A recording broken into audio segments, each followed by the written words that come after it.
Voilà, on est de retour hein, sur la page Kova donc am mbégte di kontaanaat bu baax a baax a baax a baax si yéen di rafetlu ànd bi vraiment mu nekk lu rafet di kontaan ndax lu tax ñuy kontaan mooy tey c'est pas facile c'est pas facile tey ku si nekk rek bàyyi amaana li nga xam ne moom mooy temps am daal di ñëw ànd ak ñun ci li nga xam ne moom mooy voilà direct bi donc mi ngi noonu tey nag moom c'est l'anniversaire de Kova donc tey anniversaire Kova la xam naa ni Yacine dafa mel ni gis naa ko muy manifester xam naa ni du ñàkk moom tam ñu jël ko parce que amul problème comme affaire famille la rek nañu muñalante lépp rek voilà donc Yacine voilà Yacine dafa mel ni ñëw na voilà donc xam naa ni Yacine léegi ñu jël ko du temps muy bind li nga xam ne moom mooy waxtaan bi voilà voilà donc mi ngi noonu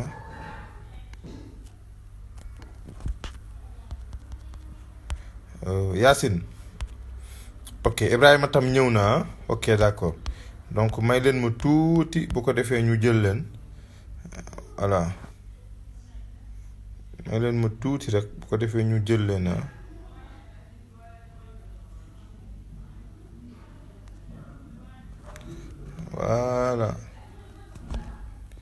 voilà dafa mel ne Yacine ñëw na salaamaaleykum Yacine maa ngi kontaan ci yow maa ngi kontaan ci yow di vraiment rafetlu sa teewaay voilà donc voilà Yacine xaar mu dugal la bu ko defee ñu waxtaan Yacine envoyé ma demande s'il te plaît Yacine envoyé ma demande Yacine bu ko defee ma dugal la voilà na ma Yacine envoyé demande bu ko defee ma dugal ko ñu continuer waxtaan bi voilà Yacine envoyé ma demande s'il te plaît bu ko defee ñu voilà attends je vais essayer d'ajouter Yacine.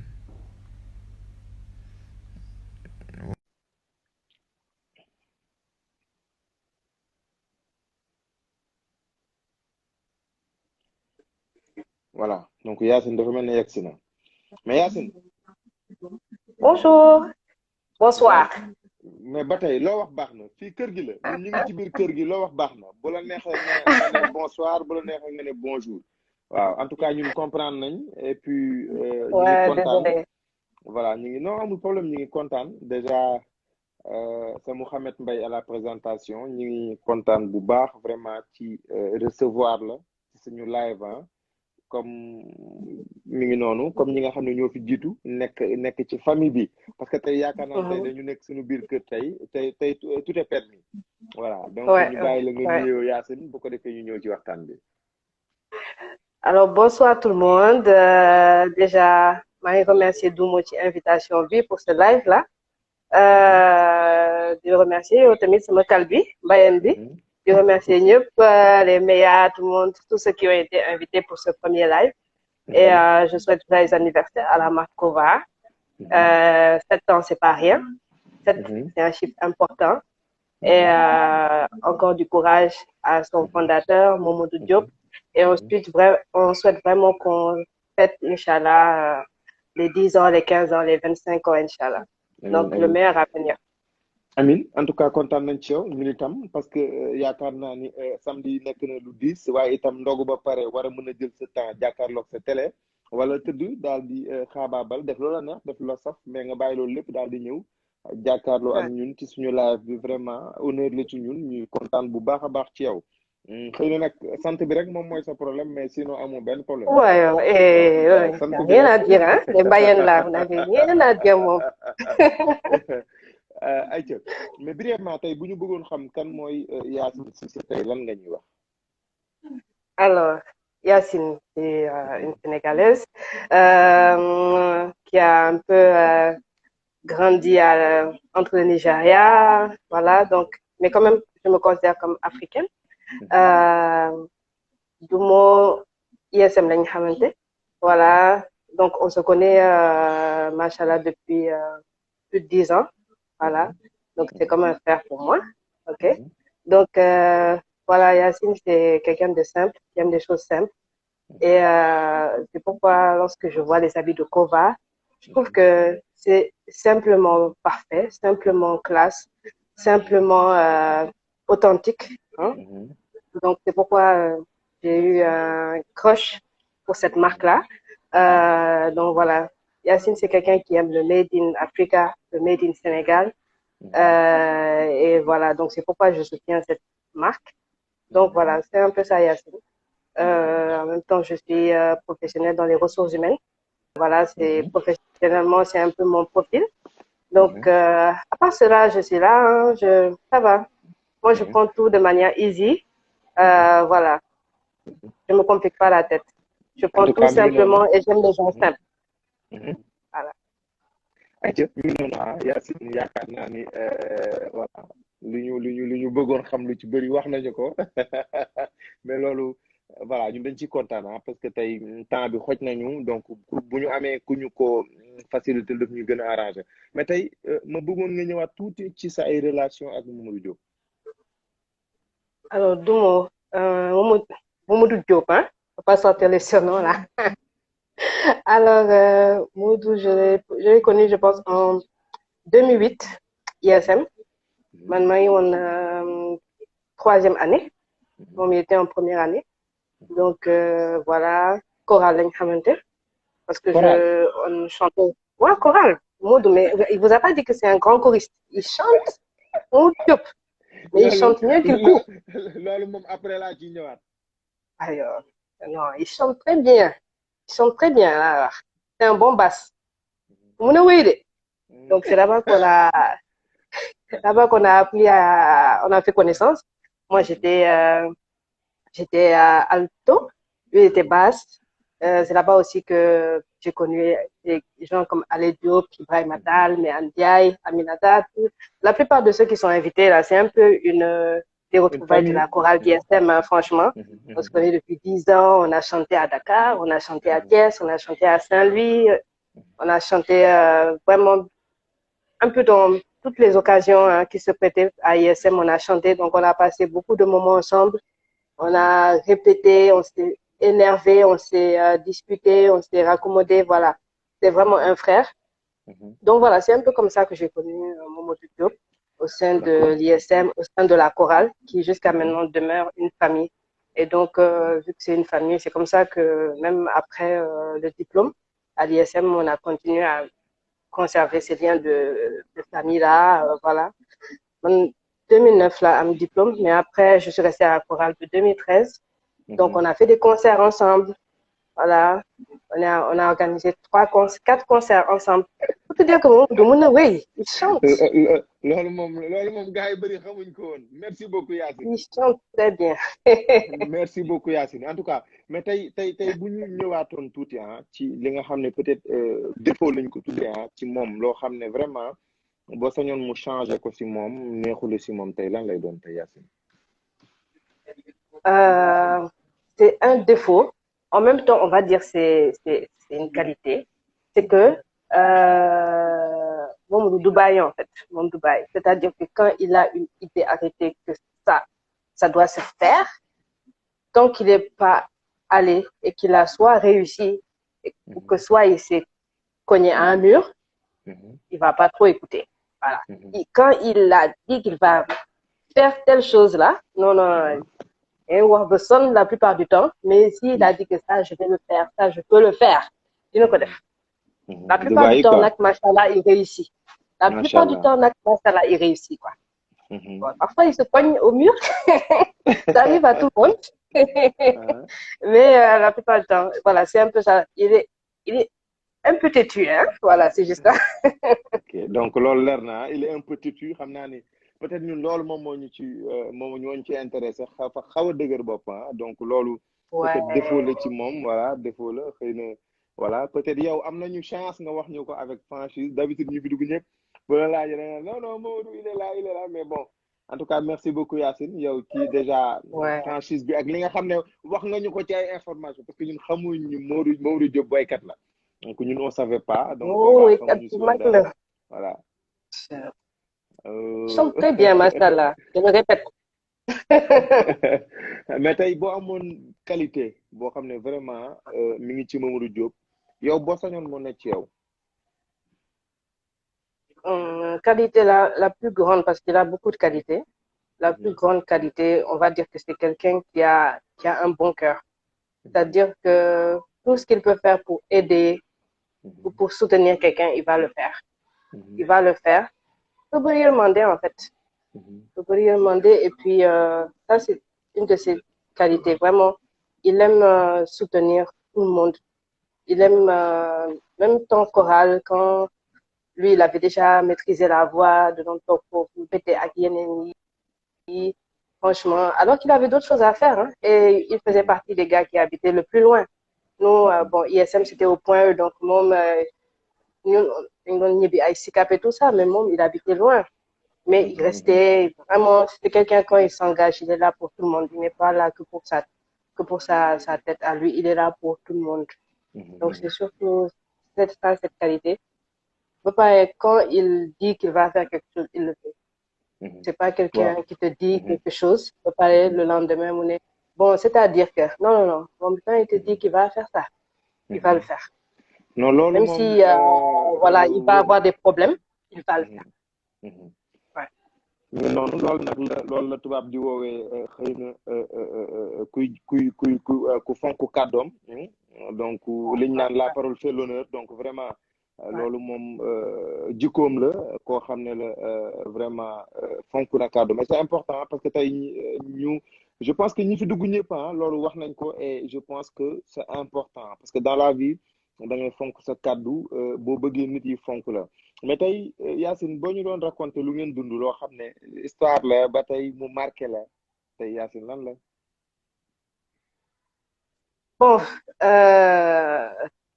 les bons souvenirs avec Momodou, je vais un peu me répéter, mais ça va être, il y en a deux de très bons. C'est une de mes, je pense, Saint-Louis, oui, avec la chorale. C'était vraiment, voilà, déjà, c'est pas facile pour que les parents te laissent quitter la maison, des oui et tout. Mais c'était vraiment une bonne ambiance et tout. Franchement, c'était un souvenir top. Quand je pense à Momodou, nos bons souvenirs, c'est vraiment tous ces voyages à l'intérieur du pays qu'on a eu à faire. Deuxième souvenir, oui, c'était le jour de mon mariage. Il a pris le micro, il a chanté.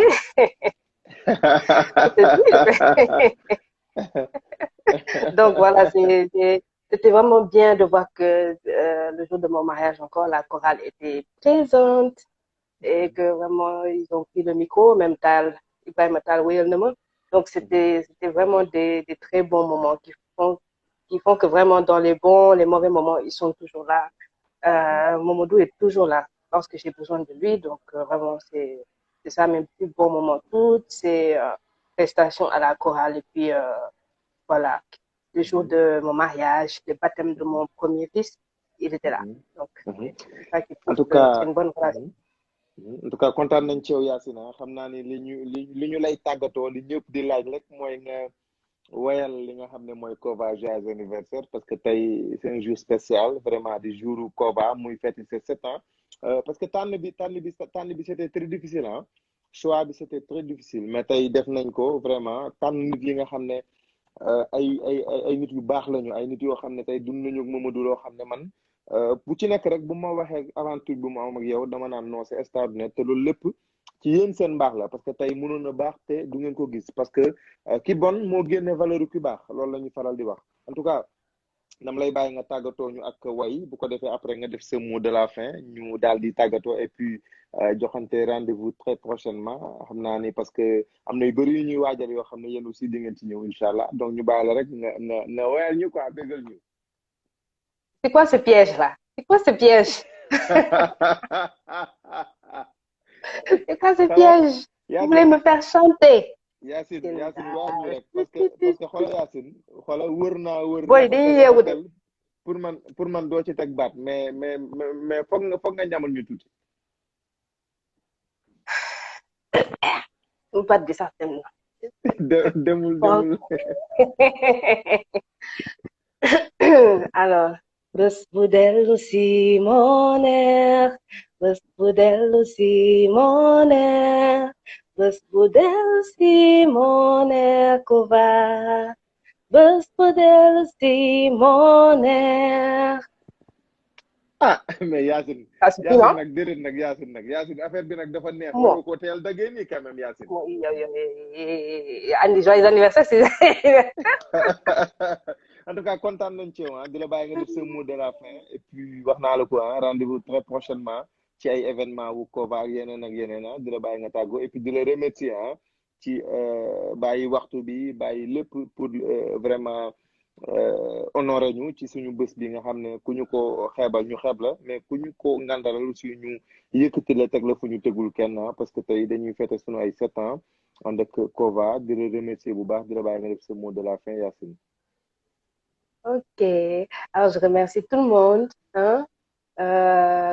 Comme je l'ai dit, c'est vraiment un honneur d'être invité. Franchement, pour ce live-là, je m'y attendais vraiment pas. Donc, je souhaite encore beaucoup de succès à Kova. Beaucoup d'années où voilà, on continuera à parler de Kova. Des années et des années, que nos enfants même portent du Kova, Inch'Allah. Nos petits-enfants portent du Kova. Donc, vraiment, on souhaite que Kova s'exporte, Inch'Allah, sur tous les continents et que ça soit vraiment reconnu de partout. Donc, voilà, Momodou, c'est un battant. Il va continuer à se battre. Et puis, sa famille, ses amis avec A, continueront à le supporter. Et voilà, Inch'Allah, dina baax. En tout cas merci beaucoup ñun ñu ngi lay remercier di kontaan ci yow vraiment wax naa ko waxati ko ci sa franchise mais ci bàyyi lépp pour ñëw tey vraiment dugg ci live bi waxal lu baax nga xam ne moom mooy Kova parce que ku waxal Mamadou Diop lu baax pour man Kova nga waxal lu baax parce que bu tey lu mu def moom la saañ ba di xeeñ et je pense que loolu la mi ngi noonu en tout cas merci beaucoup Yacine à la prochaine ñu ngi kontaan ci yow bu baax a baax di la remercier di la wax bye bye. Ok, merci à tous. Et il faut faire chanter tous les choristes. Choristes yëpp nañ wéy. Meya Diaye, Aminata, allez. ñoom ñëpp nañ wéy. maa ko wax benn de cœur bi moo ko wax. jeex na loolu la ñuy Inch'Allah merci beaucoup Yacine kontaan nañ ci moom en tout cas ñu ngi koy remercier bu baax wax naa ko léegi Yacine déjà voilà man bëggumoon sax mu dem parce que dafa am joie de vivre bu nekk ci moom bien vrai que si c'est la sant nag mais ñu ngi kontaan ci moom ok Ibrahima Tall donc voilà moom aussi na ñëw ñu jël ko na ñëw ñu jël ko vite fait parce que am naa ni que voilà moom la ñu waroon jël après Yacine donc Ibrahima Tall dugg si ñu jël la très rapidement parce que temps bi daf ñu xaw a xoj il est 22h25 et dese nañu vraiment ay intervenants yu xaw a bari tuuti donc Ibrahima Tall bu ñëwee rek ñun dinañu arranger bu ko defee ñu mën ko jël après bu ñu paree ci Ibrahima Tall nag dañuy dem ci Baye Innov bu ñu paree ci Baye Innov dem ci Meya Ndiaye donc bu ñu paree ci Meya Ndiaye nañ dem ci Serigne Fall voilà bu ñu paree ci Serigne Fall dem ci Aminata Ndiaye bu ñu paree ci Aminata Ndiaye dem ci Assane Thiam bu ko defee après nag ñu soog a dem ci Ale voilà donc voilà Ibra Tall voilà moom aussi ñu dugal ko bu ko defee mu daal di ñëw voilà ana Ibra voilà il est là mais Ibrahima waaw maa ngi lay ziar delloo ziar gën a nga def maa ngi kontaan ci yow voilà Mouhamed Mbaye mooy jàkkaarloo ak yow fas yéene la dalal donc di kontaan ci yow vraiment di la bàyyi nga nuyu ak ñi nga xam ne tey ñu ngi ñuy seetaan jaajëf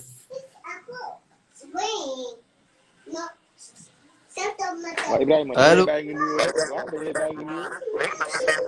waaw maa ngi nuyu ñëpp maa ngi jégalu nag ci sama bopp bi sama xaw a jaxasoo non non ak xam naa peut-être nuit bi tamit ak xale yi xam na xale yi tëddaguñu.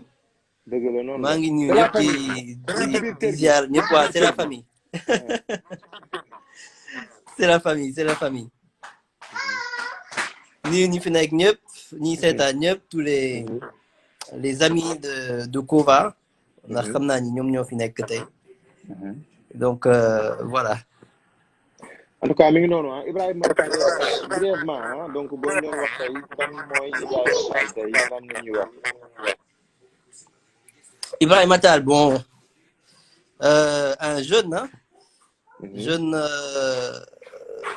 avec plein de joie de vivre, de 30 ans.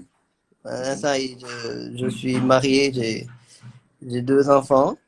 Je travaille dans le domaine de l'éducation. J'ai cheminé un peu avec Mamadou Diop depuis 2007-2008. Donc ça fait quelques années en arrière qu'on se connaît. Tout doucement, il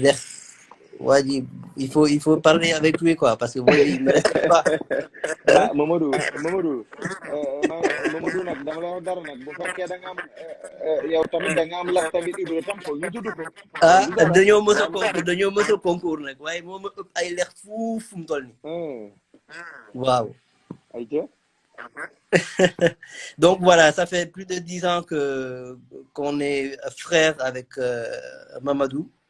On a vécu beaucoup de choses ensemble, on a cheminé ensemble pendant de longues années, dund nañ lu neex dund nañ lu métti aussi, mais on ne s'est jamais lâché. Même aujourd'hui, malgré la distance, on est toujours ensemble. En tout cas, donc, voilà, kontaan nañ ci yow. Yaakaar naa ni leer na. Mais tey boo doon ñëwaat ci relation ak Mamadou tey Ibra tey lan nga ñuy wax. Mamadou Diop. loolu moom c'est une question très difficile xam nga lu tax. parce que su ma doon nettali suñu relation tey mun naa ci wax ba suba. te su jeex. dafa yàgg te àndandoo bu rafet la. on n'a jamais eu de problème. xam nga lu tax. Mamadou Diop man ce que j'aime beaucoup chez lui c'est que c'est quelqu'un qui a des principes. C'est ce qui m'a marqué chez lui, c'est quelqu'un qui a des principes. Tes principes yooyu noonu du ci wàcc mukk da ngay wax ci kaw ba ci suuf su amee benn principe da ci taxaw il y va jusqu'au bout. Jusqu'au bout. Et loolu ça fait partie des choses yoo xam ne daf ma neex ci moom. parce que principe li may wax yëpp ay principe diine la ay principe famille la principe jub la. Donc c'est toujours des valeurs yoo xamante ni c'est des valeurs positives. te nit sooy tànn sa xarit. tànnal koo xamante ni dina la mën a apporter loo xamante ni dina la jariñ suba. voilà donc lu rafet rek la mën a wax ci moom parce que lu rafet rek la ma mës a wan. depuis 10 ans on n'a jamais eu musuñu xuloo musuñu xeex. àndandoo bu rafet rek. d'accord mais tey boo amoon défaut bu ndaw boo xam ne ni ci moom. lu lay déranger tey sérieusement quoi. bëri na tamit de. mais li dëgër bopp bokk na ci. d'accord donc il est têtu quoi dafa dëgër bopp. il est têtu. il a une idée en tête da ngay wax ci kaw ba ci suuf loolu lay def. même s'il doit se casser la figure il va le faire. après su boobaa nag dina ñëwaat naan ma boy pourtant tu avais raison de waxoon nga lii waxoon nga la waaye dina ko def il va aller jusqu'au bout. ok léegi côté qualité loo xam ne vraiment ni ci moom te boo sañoon vraiment mu nekk ci yow loola neex ci moom voilà. lu ma neex ci moom li ma gën a neex ci moom mooy diine bi. vraiment c'est un très bon musulman man dañ ma yar ci l'islam. Dumo c'est l'un des seuls yoo xamante ni 18 heures doon jot muy génn pendant les répétitions yi ñu doon def yolleeku dem jàpp julli ñëwaat. xam nga. maanaam lépp lu muy def da ci yàlla def ci bokk. que ce soit business que ce soit Djang, que ce soit Lenen, famille, toujours, il trouve une place pour Yalla suñu borom. Pour Dieu, quoi. Voilà. Donc, c'est quelque chose qui m'a vraiment marqué chez lui.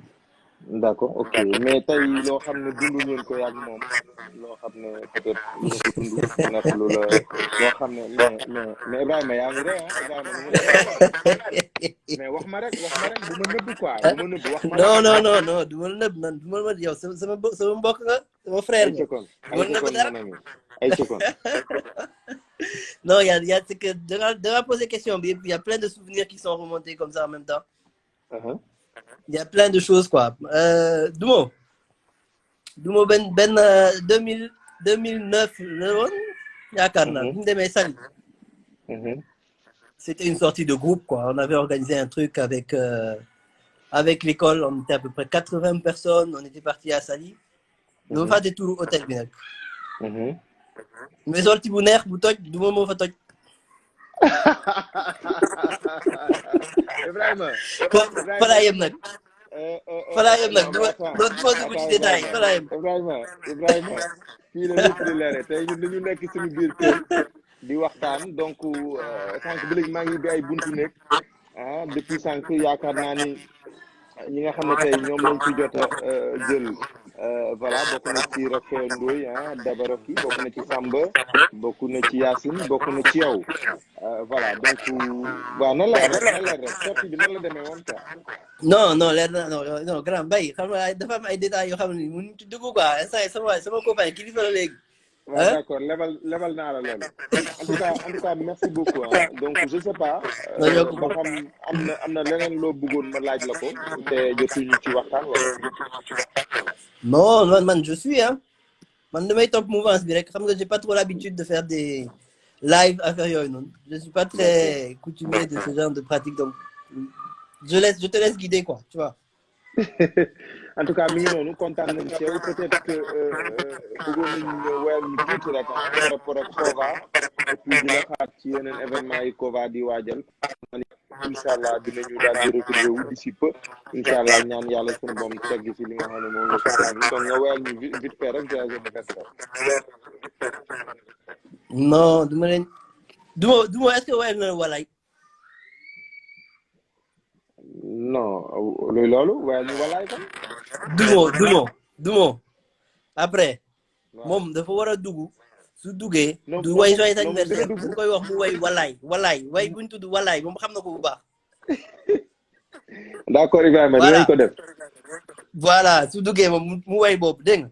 waaw mais yow dañuy wéyal joyeux anniversaire. Joyeux anniversaire nga bëgg. waaw. man damaa retraité nag. dama rek man naanaan bi retraité nga dama rek. Joyeux anniversaire. Joyeux anniversaire. Joyeux anniversaire, Kova. Joyeux anniversaire. En tout cas kontaan nañu. ñu ngi vraiment di kontaan ci ñi nekk di suivre yëpp ñoom Yacine ñoom ñëpp ñu ngi nekk di seetaan. ñoom Dabara ci ñoom ñëpp ñu ngi seetaan en tout cas kontaan nañu ci yow ci temps bi ci lépp et puis j'espère que quitté woo ñu yaa ngi toog encore di ñu seetaan ñu ko defee ñu daal di tourner live bi. Inch'Allah. Ok, merci beaucoup Ibrahima kontaan nañ ci yow voilà kontaan nañ ci moom vraiment Ibrahima Tall di kontaan ci moom parce que voilà mi ngi noonu bàyyi na temps bàyyi na lu bari donc daal di ñëw aussi ànd ak ñun ci li nga xam ne moom mooy live bi et puis nous avons très peu de temps donc temps bu tuuti moo ñu defee parce que il est 22h36 alors que normalement à 22h à 23h10 maximum dañu war a terminer donc ayca na ki nga xam ne moom mooy ki si topp ñëw di Baye Innov Baye Innov voilà moom depuis sànq maa ngi koy def signe pour mu ñëw Baye Innov donc Meya Ndiaye après moo ci topp après Meya Ndiaye Serigne Fall après Aminata Ndiaye après Assane Thiam après ñu ñëw ci ki nga xam ne moom mooy Ale Diop voilà bu ñu demee ci Ale dooga ñëw ci Mamadou bu ko defee moom mu tëj voilà donc Baye Innov bu ngeen ma wëralee Baye Innov rek ñu dugal ko parce que temps bi waxtu bi daf ñu xoj instant bi temps bi daf ñu xoj donc s'il vous plaît ngeen xoolal ma ko rek bu ko defee ñu continuer li nga xam ne moom mooy live bi parce que voilà temps bi daf ñu xoj dafa gaaw trop voilà nee nga ko doucement tu vas réveiller les voisins Yacine moom dafa mun tooñ Yacine dafa mun tooñ mais voilà mi ngi noonu en tout cas c'est la famille ça fait plaisir voilà de se retrouver donc mi ngi noonu dañuy kontaan bu baax a baax ci ñëpp parce que c'est pas évident ku si nekk bàyyi temps bàyyi léppam daal di ñëw ñu def live bi jàkkaarloog yéen ay ci Mamadou xoolal leen ma bàyyi Inof gaaw bu fekkee il n'est pas là nañu jël ki nga xam ne mooy Meya Ndiaye bu ko defee moom tam mu dugg si bu Meya Ndiaye nekkul fii aussi ñu jël ki nga xam ne mooy Serigne Fall voilà Serigne Fall il était là maa ngi koy gis depuis sànq Serigne boo mënee ñëw bu ko defee ñu àggale live bi après Serigne Fall Aminata Ndiaye daal di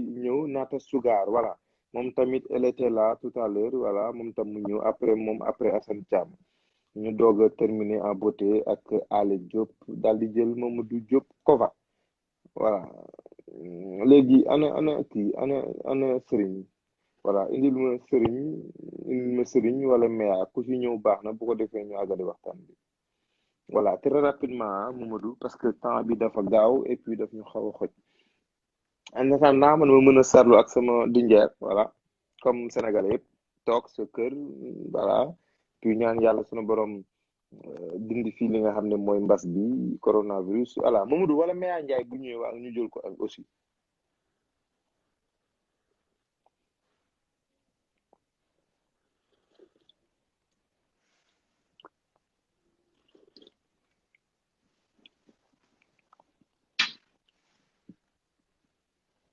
voilà Mamadou s'il vous plaît très rapidement xoolal ma Meya Ndiaye bu ko defee ñu jël ko daal di waxtaan ak moom voilà donc très rapidement allez ayca na gaaw bu ko defee ñu jël ki nga xam ne mooy Meya Ndiaye wala Serigne Fall allez na gaaw rek na gaaw parce que waxtu bi daf ñu xoj donc voilà il est 22h39 te war nañu terminer au plus tard 23h10 voilà donc nu mu gën a gaawee rek mu gën ñu arranger bu ko defee ñu jàll ci keneen parce que voilà ça nous reste encore des invités yoo xam ne war nañu ñëw recevoir leen ci live bu Kova bi wax naa ko léegi Kova fête ses 7 ans avec la famille donc mi ngi noonu waaw et puis na gaaw rek ale na gaaw rek voilà na gaaw bu ko defee ñu dem daal di ñëw ci live bi voilà donc Moodu xoolal ma vite fait ku mën a ñëw ñooñu buñ fi nekkul aussi ñu jël Serigne Fall voilà Nata Sugar boobu seen naa ko fi léegi moom aussi mu daal di dugg ci bàlleen ma xam rek da ngay guddee tëdd voilà elle arrive ok d'accord donc ñu ngi koy xaar ale merci beaucoup et puis jarul capp-cappal jarul kii voilà dañu nekk ci biir famille bi donc voilà amul problème quoi ok Meya mi ngi ñëw Meya Ndiaye d'accord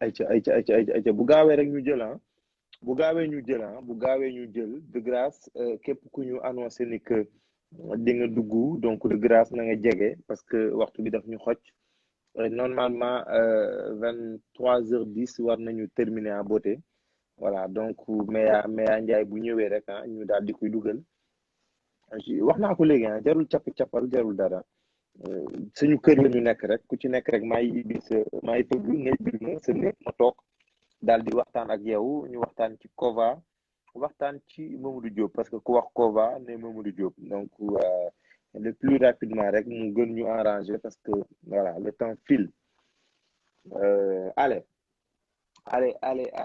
foog nga coachal ma régie bi ku ci mel ne Nata Sugar aussi mu jege si Assane Thiam allo paasan moom tam mu ñëw donc voilà donc voilà donc ku fi nekk rek ku fi nekk rek mën nañ la dugal ku fi nekk rek mën nañ la dugal je sais pas wax naa ko léegi liste bi je pense que voilà ñi ci des wax naa leen léegi parce que dugal nañu Roque Ndoye dugal nañu Samba Ndoye dugal nañu Yacine dugal Ibrahima Tall dugal Mam Binte donc ki ci des mooy Baye Innove après Meya Ndiaye Serigne Fall Aminata Ndiaye Assane Thiam bu ko defee ñu terminer en beauté ak ki nga xam ne moom mooy Ale Diop daal di jël Mamadou Diop Kova voilà naata xoolal leen ma naata ana naata xoolal leen ma naata gaaw bu ko defee mu ñëw en tant naa man ma mën a seetlu et puis voilà mi ngi noonu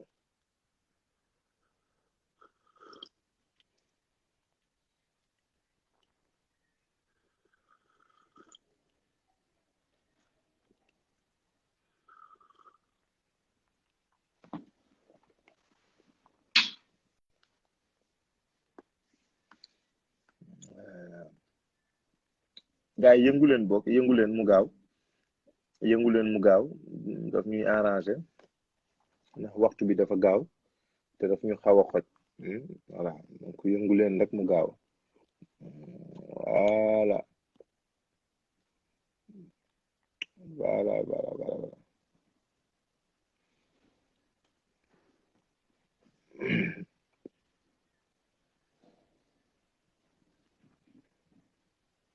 waaw kel guux munta ñàkk xam nga nag dinjeer boo koy naan dafay am fu muy répondre donc moo tax booy naan foog ngay def ay tiré yu gudd rek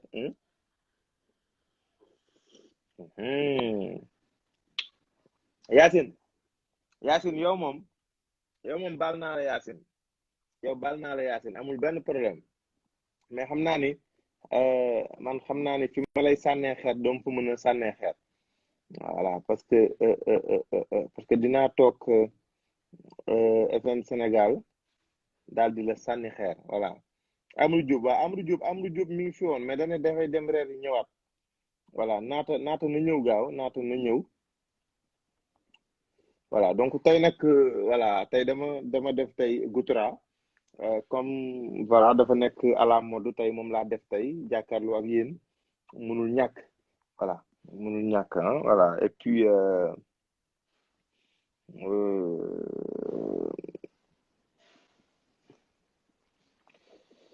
voilà donc lu mu gën a gaawee waaw Dindiar la waa Dindiar dafa am fu muy répondre loolu dinaa ci ñëw à la fin de l'émission donc dinaa ci ñëw après bu yëf yi jeexee moo ci ñëw am naa leen tey dama def li nga xam ne tey mooy Goutra daal di def bu saf voilà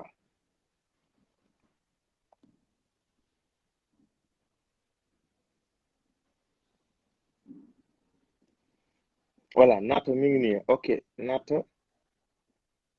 mi ngi nii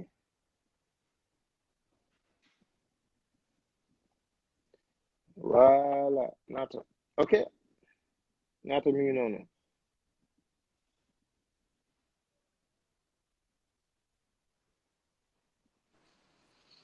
salaamaaleykum naata maa ngi lay nuyu maa ngi lay fay voilà je me présente c'est Mouhamed Mbaye animateur à la radio FM Sénégal et présentateur à la télévision Africa 7 donc maa ngi kontaan ci yow di am mbégte di jàkkaarloo ak yow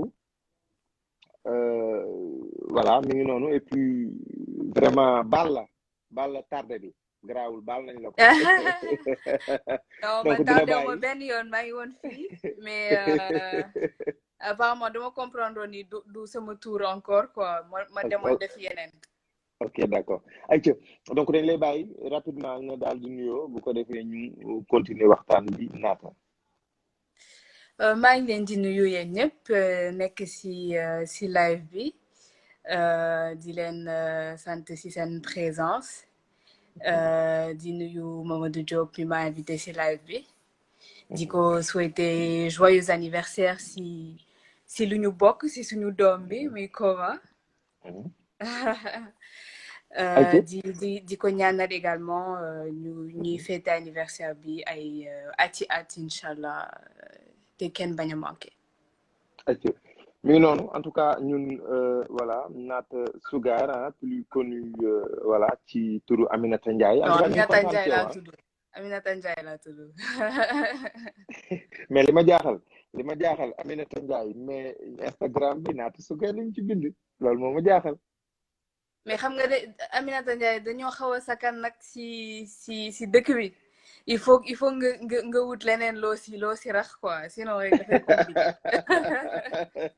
En tout cas voilà wax naa ko léegi ñun kontaan nañu ci dalal la wax dëgg yàlla ça fait énormément plaisir parce que tey yéen ñëpp choix bi c'était pas facile yéen ñëpp Mamadou ku ci nekk benn par benn daf ma doon wax relation yi mu am ak yéen donc mu nekkoon choix bu metti choix bu difficile mais voilà macha allah yegg nañ ci. Donc rapidement tey boo ñu doon wax kan mooy Aminata Ndiaye Nata Sugar.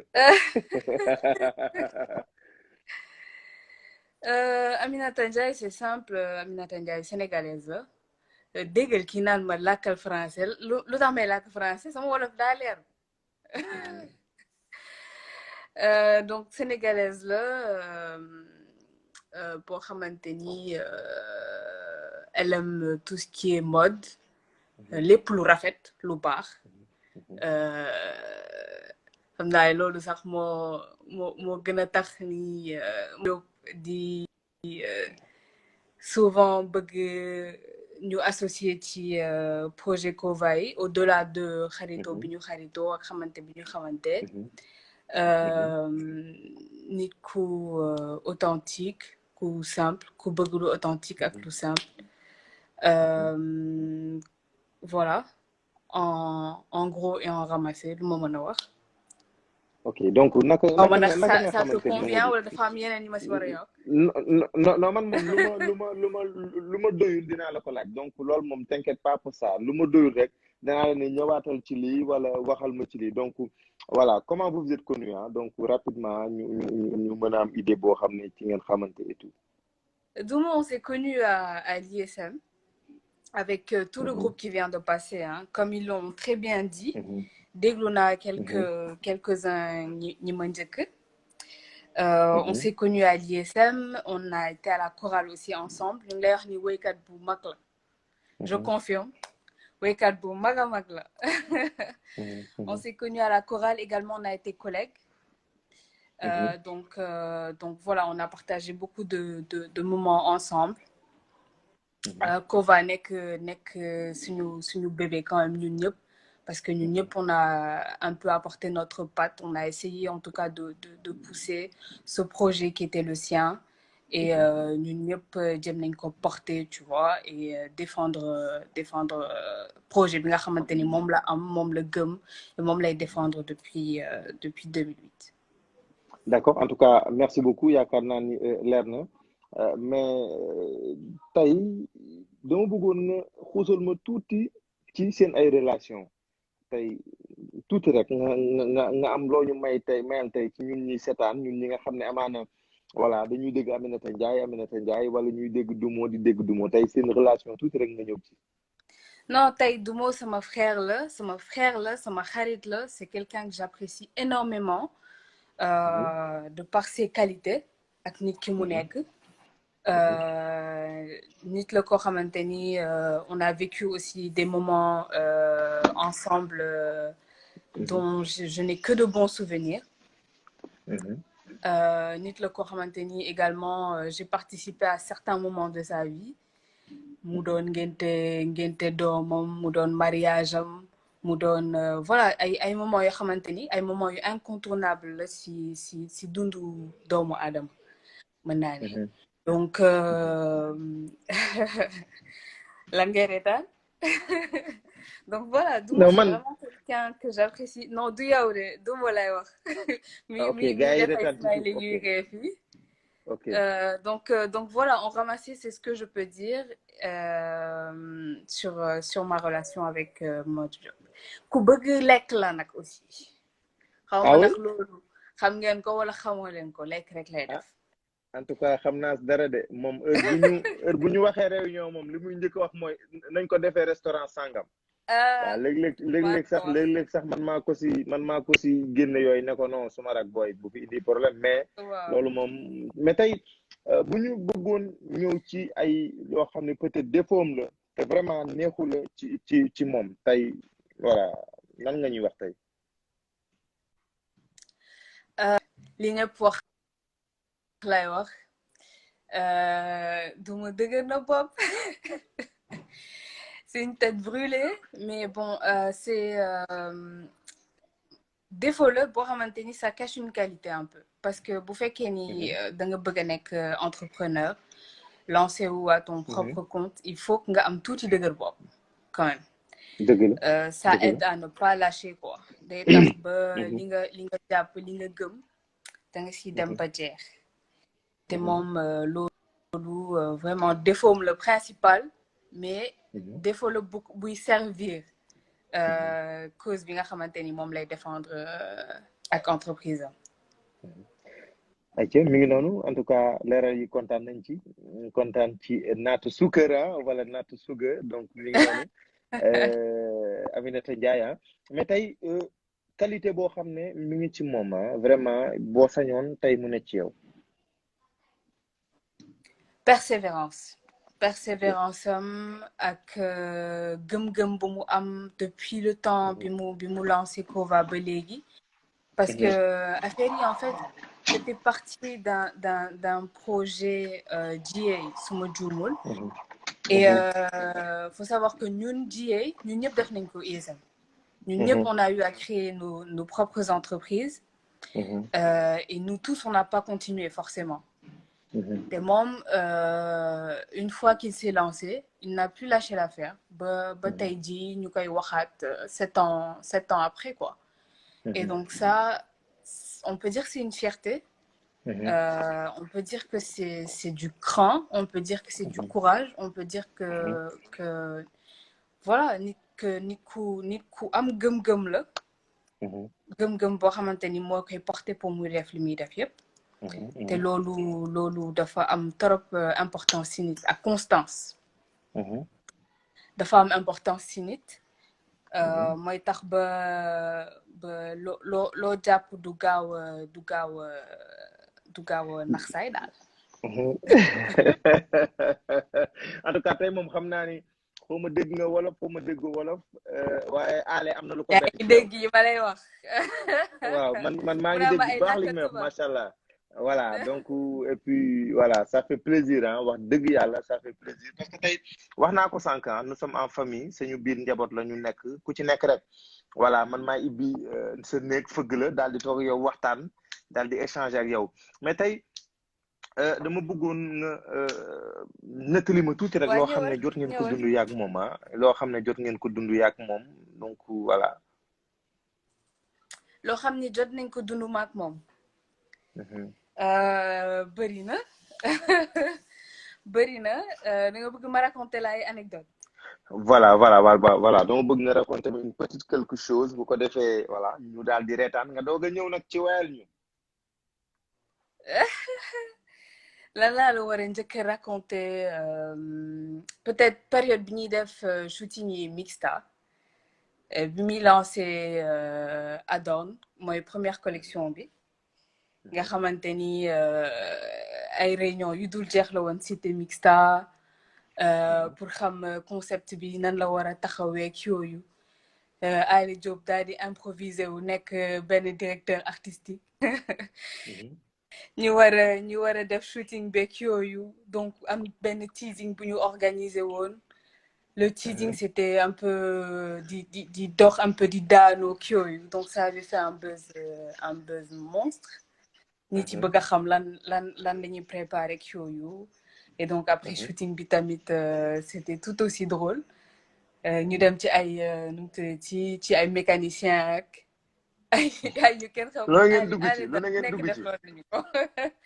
lu nekk defloon nañu ko si shooting boobu mais nous tous on était voilà embarqués on était à fond quoi pour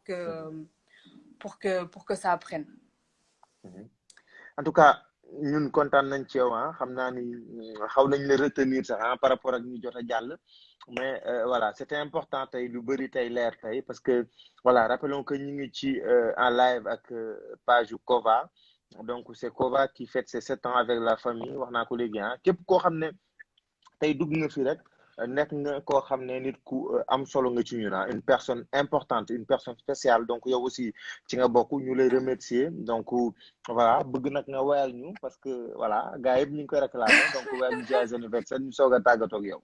ah oui bi nag est-ce que ci contrat bi la bokkoon ah. Aminata li nga wax yëpp ba fii baax na bu ko yàq ci ay détails waaw fi mu ne li nga fi jot a wax yëpp xam nga fi mu ne ay nax saay ak yëpp wax nga ko fi parce que gis naa ku mel ne Meya Ndiaye aussi mi ngi lay sànni xeet mi ngi naan nax saay ak yooyu donc je pense que nag voilà donc nag bu ko yàq tey moom defal ñu lu ñu bëgg rek ñun Kova yow Kova parce que tey attends bu ma nee Kova du Mamadou Diop rek ah bu ma nee Kova yéen ñëpp yéen a ngi ci biir donc loolu moo tax tey daal dañuy wéyal suñu bopp tey. non dëgg la mais nu mu tuddati fii nag bëri na ay wéykat trop quoi dafa bëri ay wéykat de. mais yow weer rek. bon xaaral ma defaraat baat bi parce que quand même gëj naa wéy depuis lan Yacine dafa naa 2015 de. Yacine daal mi ngi lay kii quoi. ayca defaral baat bi tey moom tout est permis tey. non tey tout est permis tey tout est permis tey génnal kii lundi rek voilà génnal lundi tey bu ko defee ñu dem. xaaral ma génnee lundi. ayca.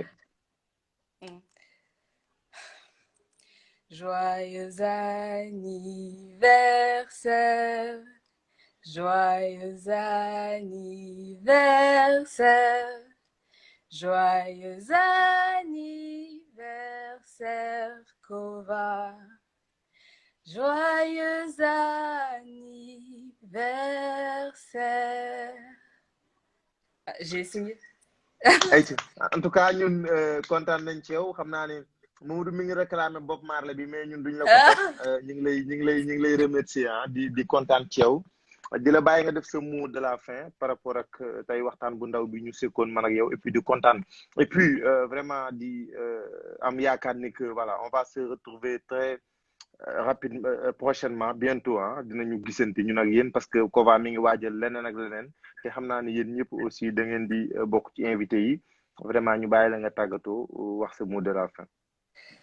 dëgg la en tout cas di la remercier ci sa petite interview bi nga ñu defal ñun ñëpp di remercier Mamadou ci invitation bi di ko souhaiter bonne chance pour la suite di espérer que Kova vraiment dina doon benn ci entreprise yi ñuy tudd partout dans le monde en tout cas on le lui souhaite du fond du cœur. Nous, on est toujours disponible pour lui. Dès qu'il en a besoin, il le sait. Du ñu bàyyi tant que bàyyiwul. ñun ñëpp dañuy jàppandoo ba fu mu yem rek neex. Allez mi ngi koy bind léegi. Voilà. En tout cas kontaan nañ ci yow. di kontaan encore et di leen souhaiter bonne fin de soirée et pareillement bon Ramadan. ayca merci beaucoup en tout cas ñun ñu ngi lay remercier di kontaan ci yow parce que xam nañ ni c'est pas évident tey la samedi soir ku ci nekk rek yaa ngi bëgg nekk ci sa ay affaire mais vraiment ngeen bàyyi loolu lépp pour yéen donc très rapidement dinañ jël Meya Ndiaye daal di ko jël Aminata kontaan naa ci yow à la prochaine. maa la gën a kontaan à la prochaine. allez au revoir merci beaucoup et bonne soirée ayca mu ngi noonu kooku nag moom moo nekkoon Aminata Ndiaye donc di.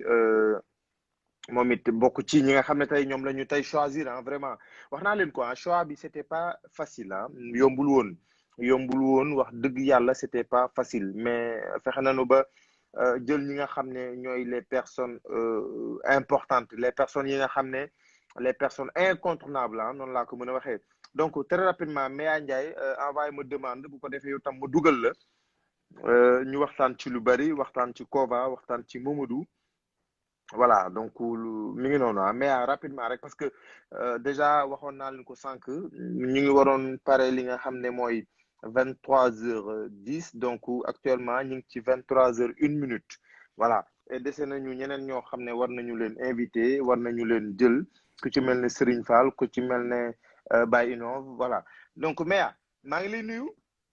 Coucou, maa ngi lay fay.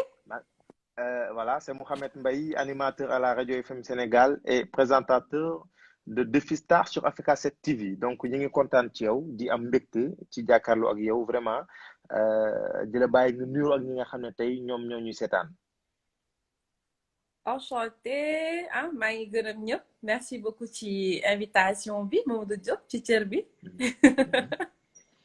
En tout cas kontaan nañ ci yow recevoir le fii wax naa ko samedi soir la ñu nekk ci période Ramadan ku ci nekk rek war a mën a dem vaquer ci sa ay occupation mais ngeen bàyyi loolu lépp pour vraiment honorer suñu invitation très rapidement bu ñu bëggoon xam tey kan mooy Maya Ndiaye tey lan nga ñuy wax.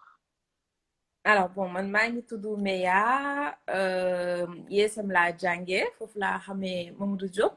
Bon, qu'est-ce qu'on a en commun ay entrepreneurs la ñun ñëpp donc moom moo ma njëkk a commencé ñun ñu topp ci ginnaawam donc maa ngi gérer Maya boutique je fais des tenues pour femmes donc actuellement quelques tenues pour hommes aussi voilà maa ngi nuyu ñëpp.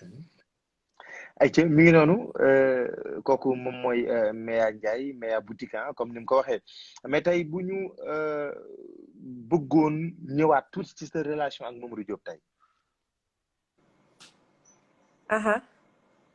waaw lan nga ñuy wax tey ci tey seen ay relation tuuti rek. ñu xaw ci am voilà c'est une personne spéciale pour moi hein que j'ai connu à ISM depuis quoi 2010 et après c'est quelqu'un qui est devenu un frère hein du moo damay ñëw day ñëw sama kër bokk nañ lépp rek daan ànd di añi di defandoo lu ne donc voilà je suis contente aujourd'hui d'être là et puis de participer ci anniversaire Kova bi parce que bañ koy sanc ñun ñoo ngi fi woon et puis xam nañ ne def si def pas-pas ak jom bu bari loolu tax mu egsi fi.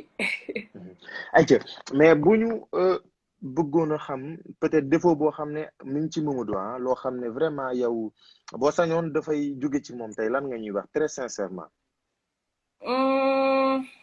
est-ce que duma wax li gars yi waxoon dafa dëgër bopp. lan la gars yi waxoon. dëgër bopp. kon li ñëpp wax kon mooy dëgg. waaw dafa dëgër bopp je me rappelle que Sadio Dumo Diop bokk nañu école. yàlla def aussi ñu bokk bureau. donc on passait tout notre temps à foo ñu fekk dañuy débat à part xëccoo njaayeen jóobeen bi dañuy débat fu ñu toll. te Dumo moom dëgër na bopp xeetu dëgër bopp boo xamante ni mais comme Aminata a dit c'est positif parce que c'est quelqu'un quand même qui est bien c'est quelqu'un qui sait ce qu'il veut.